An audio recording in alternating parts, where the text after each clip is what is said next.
一直买的，当年买的，然后那个是吧？有到这去这人了，em đổ ra 30 phút đấy. Đổ cái rồi uống một hơn luôn, không phải là uống từ từ đâu. Nhưng mà phải báo cáo qua bên cạnh đấy. Đấy. Nhưng mà bên nhà mình đi đâu rồi nhỉ? Anh à? Anh phải biết được đấy, anh không biết được em không nhận đâu. Lý của đó là như thế.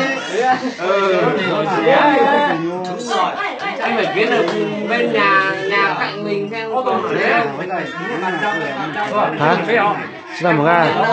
Và cũng khó khăn lắm đấy. Nên là người sáng nào thì đấy còn chuyện.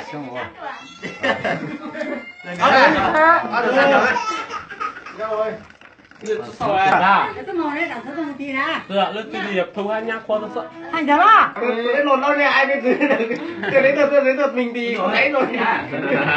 Mình có phải là cái bé nó ôm cho vào người bên cạnh nó lao đến tay mình người bên cạnh cũng thấy rồi.